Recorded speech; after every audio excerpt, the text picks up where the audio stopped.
And the 1830s are this radically wild period of time because it's a moment of mass enfranchisement.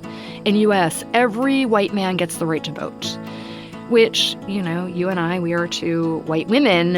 Every white man voting does not sound like democracy, probably to us, but imagine an era where only the people who have landed wealth can vote. So this is a time of, like, massive demographic change. This week on Kaatscast, an Election Day episode that looks to the past to better understand our present moment. What do you know about New York's anti-rent war? Not much? Yeah, I didn't either. So we sent our new literary correspondent, aka my wife Rebecca, to interview author Jennifer Kabat, whose new book, The Eighth Moon, reflects on the political violence in Andes, New York in 1845 that was rooted in immigration anxiety, financial distress, and a housing crisis. Gee, that sounds familiar. Kabat's book explores this remarkable local history and considers its legacy today, both in the Catskills and the broader United States. Reviewers have called The Eighth Moon luminous, lyrical, and transcendent. The novelist Jonathan Lethem dubbed it a psychogeographical memoir of the Catskills. Rebecca gave it 5 stars on Goodreads. Here is their conversation. I'm Jennifer Kabat, and I am the author of The Eighth Moon. And I live just outside of Margaretville on a road called Bull Run Road. I moved to the Catskills in 2005. I live on a piece of land, which I kind of write about in the book. It's 46 acres. It's made up of 2 different farms. And we moved from London, which is like a pretty weird thing. And I'm in the fire department, which I think is basically the biggest information of all that anybody could ever need. You had no family here, or what's your connection to the state of New York or the Catskills? Was there any previous connection? There was none. It was like almost a put a dart at a map and consider where you're going. So we were living in London. My husband is British. And it turns out I am allergic to every city. And I was particularly allergic to London, which is a bowl, and pollution would settle in. And I'm allergic to, like, car exhaust, perfume, formaldehyde, all that nice stuff. And my doctor was like, you need to leave. You need to, like, live anywhere that isn't a city. And I, being slightly practical, we did a list of all the places we might move. Scotland, the Isle of Skye, Cornwall, Crete. Portland, Oregon got on the list as a very pragmatic choice. And then I was like, the Catskills, it's near New York, right? It's a little bit like Vermont. We came to visit, and David had never been here. He'd actually never really seen snow because he's British. He was like, this is cool. And then we came and rented a place for a couple months, and it was like, great, this is it. And, you know, it's strange being a city person who moves 3,000 miles away, not just 3 hours away, and begins a new life with a new community and a new place. So one day you were out hiking or biking, and you find a historical marker and read something about something called the anti-rent war. Is this something you had ever heard of before? And I ask that because, you know, we've been here for 20-something years, and our kids have gone through the school system here, and, you know, it's not really something we were familiar with either.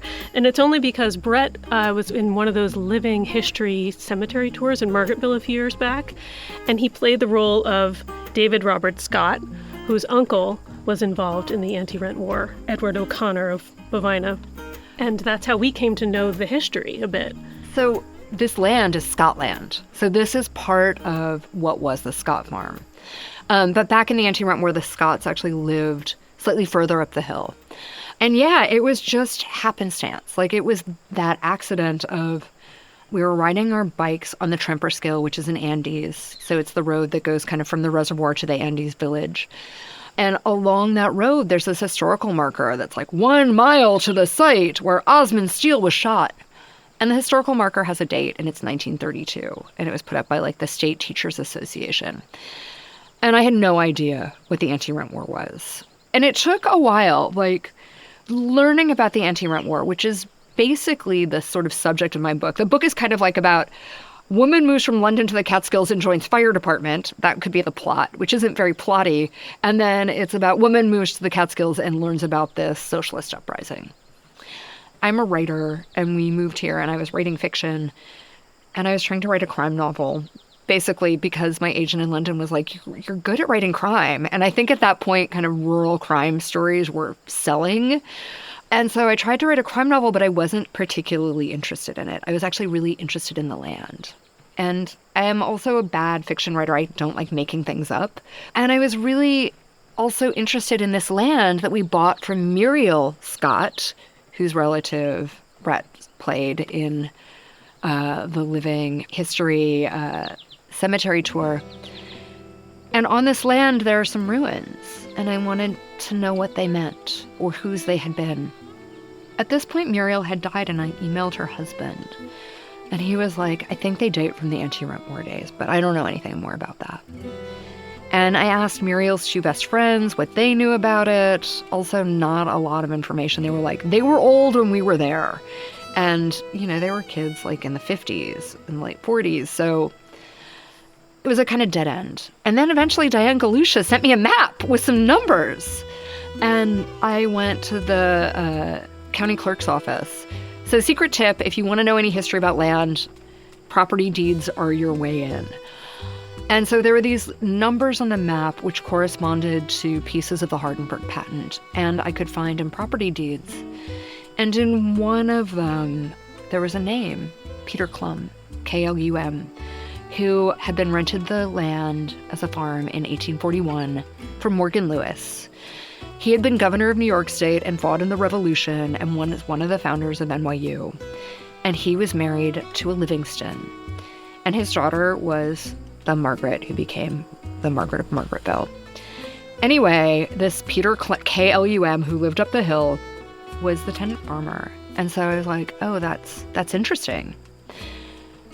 And then I continued to research the land. The other part of Muriel's family's farm is formed from the Kittle farm. And it was owned by somebody named Augustus Kittle. And he had 3 deeds for this land. And I'm like, that's weird. I don't understand that. And also in there, I did some census record searches because that stuff is all public information when it's over a certain date. And I found his firstborn son's name was Lincoln.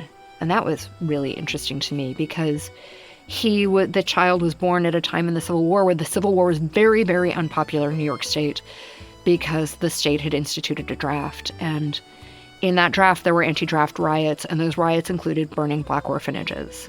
So to have your first son that you name Lincoln in that moment is a very strong political statement about what side you believe in, that you support the war.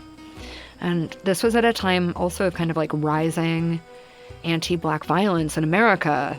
You know, a few years after I moved here, this was in the early 2010s at this point. And I was like, oh, I want to be part of those values. I want that to resound here. I also learned he'd been arrested for manslaughter in 1845. So I'm starting to get these disparate pieces. So the anti-rent war comes to a head in Andes, New York on August 7th, 1845. That's the other thing in the historical marker. And so it turns out he was arrested for manslaughter in 1845 as part of the anti-rent war. And so these pieces start to come together. And then there's this other moment where I'm with Rudd Hubble, whose family has been here for, centuries. Hubble Corners, his family's farm is in Kelly Corners. And I'm over at his house, and he pulls out this box. And he's like, I got something to show you. And in the box is a mask and a costume. It's a dress. And I know what it is, and I'm like, that can't be real. And it is. It's a costume from the anti-rent war. So the other thing that happens in the anti-rent war is the governor outlaws disguises and masking. So all of these masks and costumes had been burned. And so all these pieces start to kind of fall into my lap. We've got a tenant farmer, we've got this guy and his manslaughter, we've got Rudd and his family disguise. So I start to research it. Like, I don't know very much. And it turns out to be this really wild history. And I like archives. One of my first jobs in high school was to be a research assistant to a director of a Smithsonian museum. So I spent a lot of time in archives. It comes naturally to me. And so I just started prowling around. That was how it began. What happened exactly on August 7th, 1845? So on August 7th, 1845, there's a shootout in a corral in drag in Andes on Moses Earle's farm. And Moses Earle still has family relatives in the community. And the undersheriff is shot. Nobody really knows exactly who shot him. But two people, including Edward O'Connor, who was married into the Scott family, were sent to prison, were accused of the crime. I'm going to backtrack a little bit to explain what happened to get us to the shooting in the corral, which is like a Western. A shootout in a corral and drag is pretty rad and weird and kind of messes with all the tropes of Americanness that we know from Westerns. But before that, almost all of upstate New York was part of this kind of feudal kingdom. When the Dutch came, they created land patents, and a wealthy landlord would own it and rent out their land. It was the patroon system. And then when New York State passed from Dutch to English hands, the English wholeheartedly took the system on, and they loved it. And there were families like the Van Rensselaer family, the Livingston family, the Verplanks. They owned basically all of upstate New York. James Fenimore Cooper's family, also landlords. So it was a landlord system. And farmers who lived on that land, basically they had a few years rent-free where you would improve the land. And then after that, you would owe rent. And you would owe rent into perpetuity forever and ever and ever in ever-increasing amounts. And you didn't just owe rent. The landlord would own everything of any real value on your land. So if there was a waterfall on your land, the landlord owned it. If there were any mining rights or mining rights discovered or forest land or woods, they would own the mineral rights. They would own the waterfall so they could put a mill on it. And they would own, no matter what, a proportion of the wood. So the money would always stay with the landlords.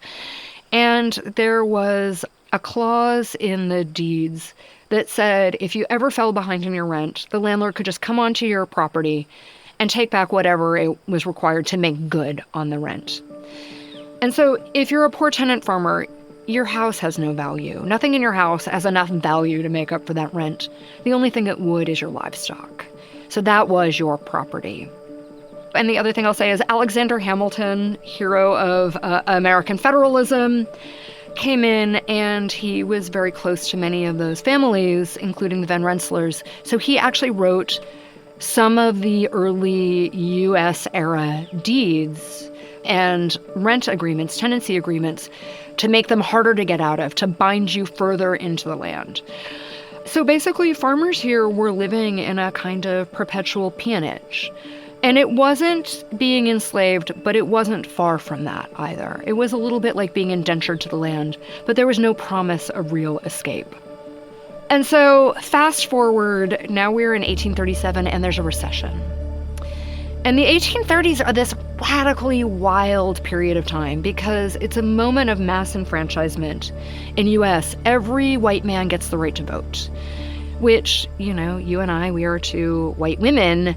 Every white man voting does not sound like democracy, probably to us, but imagine an era where only the people who have landed wealth can vote. So this is a time of massive demographic change.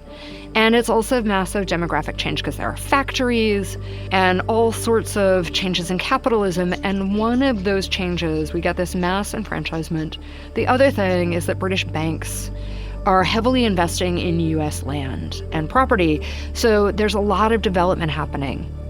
And then suddenly something happens in 1837 where the banks get spooked and they take back all their credit. And it is a recession very similar to the housing crisis. So with the housing crisis, we have all this loose lending, 1830s, all this loose lending, and suddenly banks stop extending their credit, call in the loans, and that leads to this global recession, one of the first global recessions. And in the wake of that, you get a lot of immigration to the US because there's a lot of poverty in Europe. In the wake of this recession, there's also a rise of a lot of anti-religious violence against dissenters, blah, blah, blah. People come to the US. And in the US, factory employment, wages go down, conditions in cities become untenable, and the landlords suddenly start calling in all their back rent. And there's this other wild thing that happens, is that in the 1840s in the US, the response to this, I mean, there's a lot of anti-immigrant violence that happens and kind of nativist violence in cities where people are very angry at immigrants for taking what few jobs there are. But there are also these wild, radical socialist utopian movements. Like here in the Catskills is this idea to redistribute land, to redistribute wealth. The idea is that the land is free. Nobody owns the land, so anybody can farm. And in this moment of nobody owns the land, anybody can farm, they form alliances with groups in New York City, like Horace Greeley, who edits the New York Tribune, who's like this huge publisher. And there are these radical groups in Bushwick and Williamsburg, and they kind of form these alliances with this idea that anybody who wants to farm can, that this is an answer to, crappy factory employment. And in this moment, the anti-renters go on rent strike. And with this idea that the land is free, that the landlords can't own it, that the landlords cannot have a monopoly on the land. It's this really radical moment, and it's happening in this kind of like broader context of political ferment in this wake of a housing crisis, essentially. So in some ways, very, very similar to our moment. Like, we live in this era where, in the early 2000s, we get this mass democratization through the internet. We have a housing crisis. And now we're living in the wake of those moments where we can see the fallout. And there's a lot of political violence now. And it's not that dissimilar from that moment. It's just at different extremes. Yeah, when you were writing this, was it prior to the 2016 election? Because I know, so one of the veins in the story is this, rural populism becomes a thing. And then we see that happen again in 2015, 2016. So you saw some real parallels between then and now. So I started researching this, I would say probably 2014, 2015. One of the things that happens in my research is there's the shooting in Charleston. And then there's Charlottesville. And Charlottesville obviously happens after the 2016 election. The Charleston shooting is before that election. And it's really clear that there's this political violence happening. And also on the left, there's, we're in 2011, there's Occupy Wall Street. So there are all these responses happening to our moment. And it felt like there was a historical context. And it felt like I was seeing reprisals in this place. Yeah. Yeah, when I was reading the book, that Faulkner quote kept coming back to me. The past is not dead, it's not even past. Yeah. Is that something that kind of went through your mind as well? Totally. I mean, I also serve in the fire department. I feel like sometimes that's the most important thing to say about the book is like, anybody can serve in their fire department, and you should. In the fire department, there are people, many of them, whose families were part of that uprising. And it's not that people don't know about the uprising, but really the radical politics of that uprising are lost. And it's not part of the curriculum. It's not taught. It's very disconnected. Like, there is a real kind of don't tread on me, standing up against the big guys, like standing up against landed elites and kind of coastal elites that feels still like people own with that, but they don't necessarily understand just how radical the politics were. And they were truly radical. I mean, they were tying their peonage to enslavement in the South. Like, they were abolitionists. And it was a pretty wild moment. I mean, radical enough that they ended up shooting the undersheriff. Yeah. And it's very interesting, like, the uprent people called themselves the Law and Order Party. I mean, Republicans today still call themselves the Law and Order Party. But I will also say there's some irony in there. The anti-rent movement was one of the first planks of the Republican Party when it formed. So when the Republican Party formed, it was the party of abolition. It was Lincoln's party. It was the Free Soil Party. So this anti-rent movement where they were like, all land should be free to whoever will farm it, that became Free Soil not long after the anti-rent movement ended. So it kind of telescoped through time into the founding of the Republican Party and into what became one of the Republican Party's biggest lasting pieces of legislation outside the Civil War, which was the Homestead Act. And that changed the shape of rural America across the country. To remind our listeners, the Homestead Act was enacted during the Civil War to encourage settlement of the American West. It provided that any adult citizen or intended citizen could claim 160 acres of land from the U.S. government to live on and farm. Stay tuned for the conclusion of Rebecca's interview with Jennifer Kabat right after this. Caatscast is supported by the Mountain Eagle, covering Delaware, Greene, and Schoharie counties, including brands for the local regions such as the Windham Weekly, Schoharie News, Cobleskill Herald, and Catskills Chronicle. For more information, call 518-763-6854 or email mountaineaglenews@gmail.com. And by Briars and Brambles Books, the go-to independent book and gift store in the Catskills. Located in Windham, New York, right next to the pharmacy, just steps away from the Windham Path. Open daily. For more information, visit briarsandbramblesbooks.com or call 518-750-8599. This episode is proudly sponsored by Ulster Savings Bank. Stop in and meet the friendly staff at their Phoenicia and Woodstock locations. Call 866-440-0391 or visit them at ulstersavings.com. Member FDIC, Equal Housing Lender. Now, I know from reading the book and from what you've just said that you've met a lot of descendants of those who were involved in the anti-rent war. Have you heard any feedback from them? Yeah. Yeah? I mean, it was really wild. I did a reading in Andy's yesterday as part of sort of the Community Day weekend stuff. And Community Day basically honors the day of that shooting. And I don't think it really exists to honor the fact that a cop was shot, but I think it's there to honor the fact that they stood up, and it was the last stand in that moment. And one of the people who was there, it was as if that history was still alive for him. And so it's really wild to read this in these places where people still feel a real connection to it. And then there are these moments where I'm like, did you know what your relative did? I've seen the arrest records. And where their politics are definitely not the same politics. But in fact, a lot of people might be on the sort of MAGA right. And there are things that, I grew up in a very left-leaning family, a lot of work in cooperatives. And the cooperative movement actually dates to about the same time as the anti-rent war. And yet, that populism has a lot in common with this populism. Just the aims are slightly different. Yeah.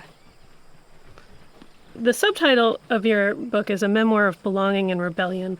And I felt like the word belonging was really significant because around here there's sort of this ongoing joke that even if you've lived here for 30 years, you're not a local and you never will be. Is that what you mean by belonging? And do you feel like a local? Do you feel like a part of this land and this community? That is an amazing question because, yes, I definitely hold to you could be here for 30 years and you're never a local. I fully agree. Rod Hubble, he is a local. His family's been here probably 200 years. Nate Hendricks, local, one of the first white settler families here. I am never going to be a local. But I will live here the rest of my life, and that's fine.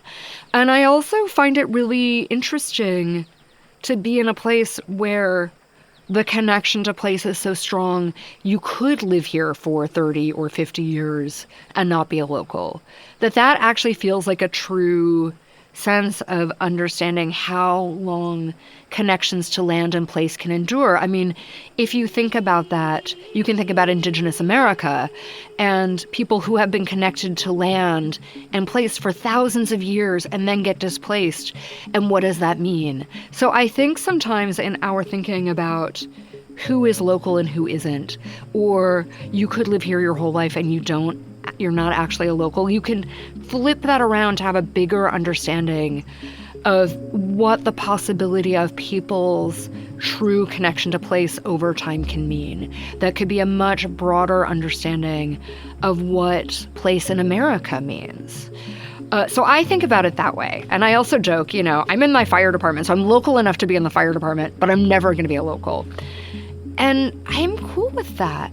I also think, there's something about being an outsider which is important as a writer because you see things in a kind of new light.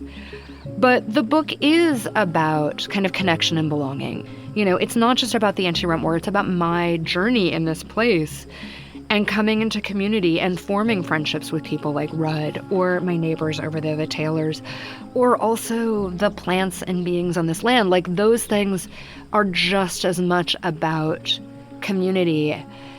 And you get those things, I think, through a seasonal connection to a place, through observing. I think somebody can have that living in a city. I don't think you have to be in a rural place to have that kind of observational connection to a place and who is around you in a broader sense. But there was this one thing that I learned in the book, which I was kind of slightly tangentially aware of, but didn't really understand. My parents, who were pretty old when they had me, they were in their mid-40s, their first kind of post-college job was running a rural electric co-op in upstate New York in Madison and Oneida counties, which is an hour and a half from here. And I didn't really understand that suddenly I was in the same territory where my parents had been, and that my life was starting to cross over into their lives in ways that I found really interesting. And so that's another part of it. I mean, I wrote this book, and it's a diptych with another book that's coming out next year. And part of those books were about grappling with loss and grief and losing my parents. And my dad's work was entirely in rural America. And here I am. I find myself living in a rural community. So I was really wanting to understand that work in this point in time and finding all these crossovers with the place where I am, with the anti-rent movement and the co-op movement and my parents and place. So it kind of got knit together into this story that's also about family and community and joining your fire department. Yeah, I mean, this book braids so many different themes together. There's economics, there's ecology, there's politics, there's so much in it. And then there's, your story. I was going to ask you about the second volume. Yeah. Is it finished? And what's different about it from this book? So the second volume is called Night Shining, and it is finished. It's coming out next May. And both books use these local histories as ways of thinking about our present moment. I do not want to write another book about local history tied to our present moment because I don't want to overwork the metaphor. They just happen to be the luck of this research. And both kind of research trying to understand here, this very here that we're looking out on. So the second book, Night Shining, is based around floods. In 1953 in Margaretville, or 1950, sorry, there's a flood called the Rainmaker's Flood. And it was caused by what had been developed as a Cold War weapon by GE, developed by Kurt Vonnegut's big brother Bernard, and the scientist Vince Schaefer, who had never finished high school. And it was cloud seeding, which is rainmaking. And in 1949, there was an awful drought. The Papacton Reservoir and the Cannonsville Reservoir had yet to be built, and New York City didn't have enough water. And so in their eagerness to end the drought and fill the reservoirs, the city did all sorts of things. They rationed water, and they had no shave Fridays, and you couldn't wash your car, and you couldn't water your lawn, all this stuff. They decided to try out this Cold War weapon, cloud seeding, rainmaking, to see what would happen. And they did it over a kind of 6 to 8 month period. And the last time they did it was in the end of November 1950, and there was a disastrous flood. Now, in all fairness, that flood was also part of a cyclonic event that caused rain and devastation all up and down the Northeast and through the Appalachians. And it even flooded my dad's co-op. I have stories from my dad about being out with the linesmen after this terrible flood and ice storm at the same time. So it wasn't just here, but the worst of the flooding here happened to be where they were seeding clouds. So that book kind of follows that story and the reservoirs and my own history of floods here. And the wild thing about that Cold War weapon is that it spirals in time. It is the plot point for Kurt Vonnegut's Cat's Cradle. It was used in Vietnam. Its technology is why we have unleaded fuel in cars. Its technology was also part of experiments for Reagan's Star Wars. And the last thing is that that technology is now seen as a fix for climate change, as a very technocratic fix. So just as The Eighth Moon is my book about kind of populism and political violence and how we look at political violence in rural places, this book is about climate change and how we look at that and what do we do and who makes the sacrifices. Because we also live in a place where people have been asked to make huge sacrifices for a larger civic good, for the New York City watershed system. So I'm very interested in, we are looking at a time where sacrifice is going to be part of our futures. Who bears that burden? How is that burden examined? Who is the public in that moment? And maybe the public is a kind of greater public than just us. That sounds fascinating. I can't wait to read it. I hope it'll be fascinating. It really does. I mean, Kurt Vonnegut's brother. I love stories and books where it's history that no one's ever really heard of or ever really talked about, and you just do a little digging in the archives, and poof, you've got this story that everyone's like, what? How is it possible that I never heard of this, or, didn't study this at all in history class, or even if you're a history major, you don't know about that. I mean, these two books, they're very lucky because these histories lend themselves to this larger story. But I didn't set out trying to tell a larger story. I just happen to want to understand here. And I'm really interested in snow. I ski. I don't write a lot about skiing because I think it's such a weird thing. But I was interested in snow, water, rain, all of that stuff. And I started to learn about snowmaking. And then from there, I started to learn about this flood and wanting to tell those stories. So what is the legacy of the anti-rent war or the populism that surrounds it? What's the legacy of that in the Catskills today? So the legacy is actually national. I'm going to say first, after the anti-rent war, a lot of people here left. They did have the option to buy their land, but a lot of the people who were at the center of that uprising and suffered the most moved west pretty quickly. William Brisbane, who was a Scottish immigrant, he'd been here 5 years when the anti-rent war happened.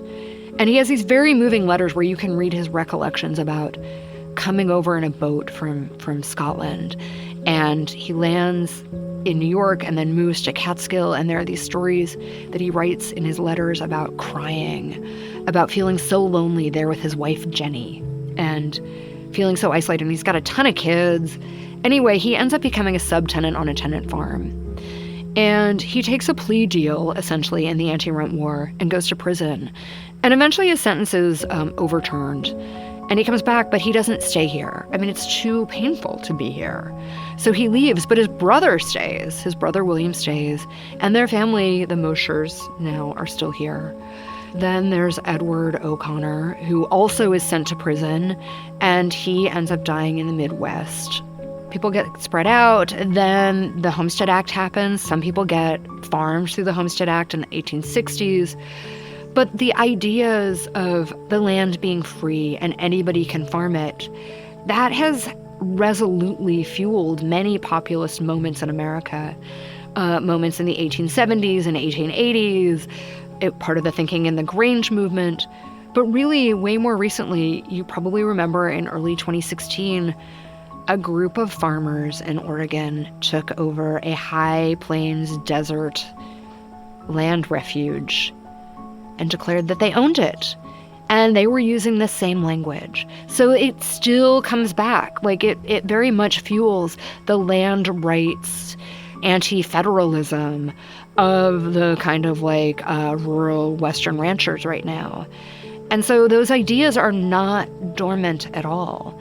There's like a lot of rage in politics right now, and that kind of standing up against the big guy, however you see it, whatever side of politics you're on, is very much part of that anti-rent movement. It's just, how is it articulated? Who is speaking for whom? How? Yeah.